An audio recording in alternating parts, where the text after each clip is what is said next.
Hello and welcome back to my channel, Teaching with Kaya.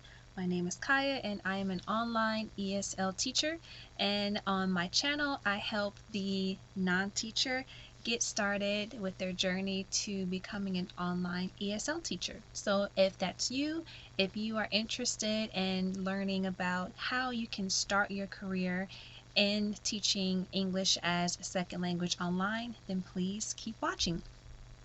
Okay, so in today's video, I am going to talk to you about how I personally set income goals for myself as an online ESL teacher. So if you are currently a teacher, then you know a couple things about the industry. One is that things can change quickly. A company may decide to change hours. They may decide to change pay. I'm pretty sure that we all can think of some companies who have cut teachers' pay and have made changes to their payment policy. So the number one thing to keep in mind when you are trying to set income goals is that things can change. So the way that I have been setting income goals might be a little different from what you might think. So I have been teaching ESL online since October of 2020. I signed my first contract in October with VIPKID, and I'm still currently with them. But since then, I have branched off to several other companies. It's important to not put all your eggs in the same basket because things change. And if you watch some of my previous videos, then you know that I actually got hired with more than 4 ESL companies in less than 40 days. My first 40 days as an online ESL teacher, I mean, brand spanking new to the industry, had just found out about it, and I just hit the ground rolling. And I was able to land over 4 contracts in less than 40 days. But we can talk more about that later. So the way that I set income goals is I don't think of it by dollar amount.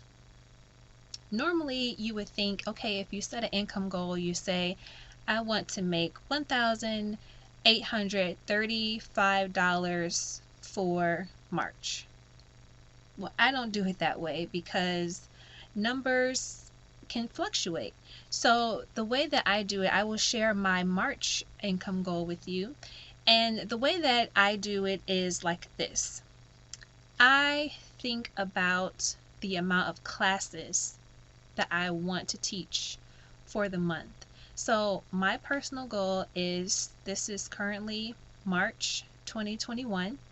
And so I have set a goal for myself to teach 150 classes in March. Okay?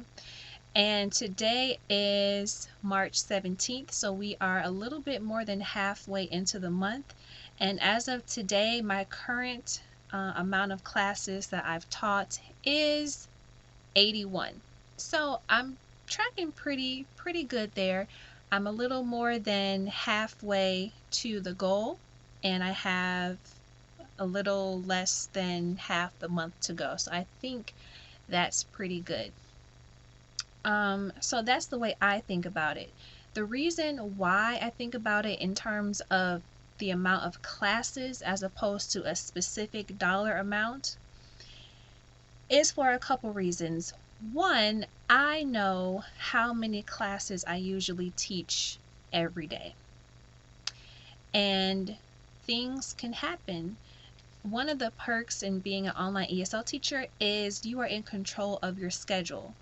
This is true. However, we are only in control of our schedules up to a certain point. The students, they book a class with you. Well, something might happen in their schedule, or, for whatever reason, they may decide to, 1, cancel. They may just cancel the class altogether. 2, they may reschedule.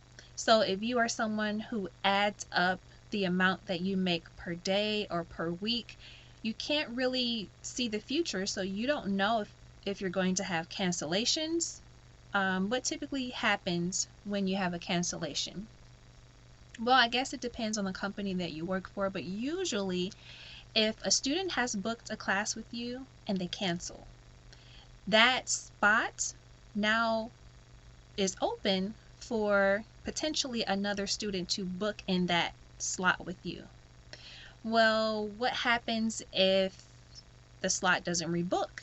Now the amount that you've calculated that you're going to make for that day or for that week is off. So that's one reason why I do not calculate my income goals based on a specific dollar amount. I want to think in terms of how many classes, because I know that if I teach 150 classes, that gives me a ballpark amount of money that I know I will make.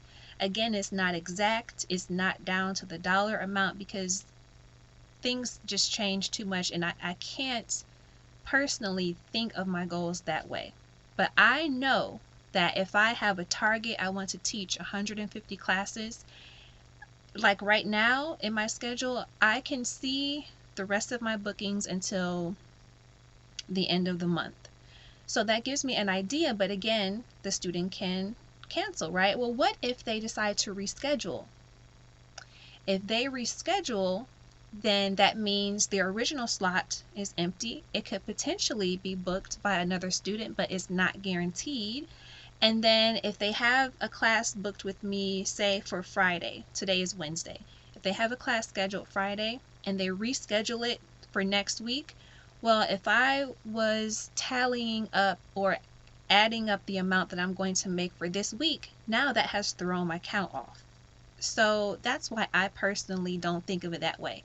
I think it's best for me to have a goal. So I do have a definite goal. I know you may be saying, well, how do you set income goals and you don't have a specific income number? Well, I do have a specific number, but it is for the amount of classes that I want to teach and not a specific dollar amount that I want to make. So I hope I explained that well enough for you to get what I'm saying. So my definite target goal is 150 classes.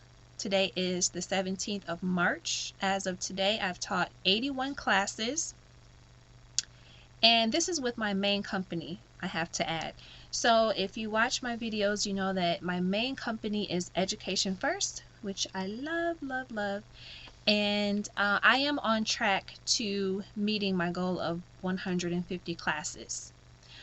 One other benefit of thinking of income goals in terms of the amount of classes taught is, for example, by next week, if I see that I have cancellations or I have just, some slots in my schedule that are just not booking, like for example, this week, for some reason, I don't know, my 5 a.m. slots or 5:30 slots have just not been booking. That never happens, but we just went through the time change to daylight savings time. I don't know if that has something to do with it, but in the past, all of my 5 or 5:30 a.m. slots, they always booked. So that's another thing that, bookings can fluctuate. I think we know that, but there are also things that can affect bookings like time changes and things like that, which I don't have any control over. So if I see my schedule next week and I'm adding up my classes and I may say, even if every slot books for the rest of the month, I'm still going to be short on my goal. Then what I can do, because I know the exact amount of classes that I want to teach for the month, if I see that I will be short, then that tells me I need to open up extra slots during times I would not normally teach, which is like the weekend. Sometimes I teach like Friday nights and Saturday mornings, and then I have the rest of the weekend off. Well, if I'm short, then that tells me I need to teach Friday night, I need to teach Saturday morning, and I also need to add in Saturday evening classes for maybe the next 2 weekends so that I meet my goal of 150 classes. So I hope that you found some helpful tips. If you are wanting to set income goals, if you want to maybe change the way that you set goals, you may want to consider, instead of focusing on a specific dollar amount, if you focus on a specific number of classes that you are aiming to teach for the month, that gives you the ability to mentally adjust for making sure that you can teach extra classes, or maybe you can see, hey, I may meet my goal early and maybe I don't have to work on, the last weekend of the month if I've already hit my target amount of classes. So that is how I set income goals for myself. And this is really the first month that I've definitely set a goal. Is that true? Wait, no, that's not true. February, I set a goal, but it was income based, and I did not meet it. Mainly because that was Chinese New Year. It was my first time teaching during Chinese New Year, and it did not happen because it was a struggle getting classes since most students were on holiday. So, but that's a story for another video. I hope that you found this helpful. Please leave me a comment down below and let me know, do you set income goals as an online ESL teacher? If you do, how long have you been setting goals? If you don't, if you say, well, I teach, but I do not set goals, maybe I should start. Let me know in the comments if you plan to start setting income goals, and did you find it helpful to think about setting goals in terms of the amount of classes that you want to teach, so you have a ballpark figure in mind of how much you will earn? Or do you think it's best for you to just stay with setting goals with a specific dollar amount? Please be sure to like the video and subscribe to the channel, and check the description box. I have all of my referral links to the companies that I work with, and if you are interested in starting your journey as an online ESL teacher and you don't have much experience, or maybe you are an experienced teacher but you are just looking to expand your portfolio, please check the description box and send me an email at teachingwithkaya@gmail.com. Okay, see you in the next video. Thanks for watching.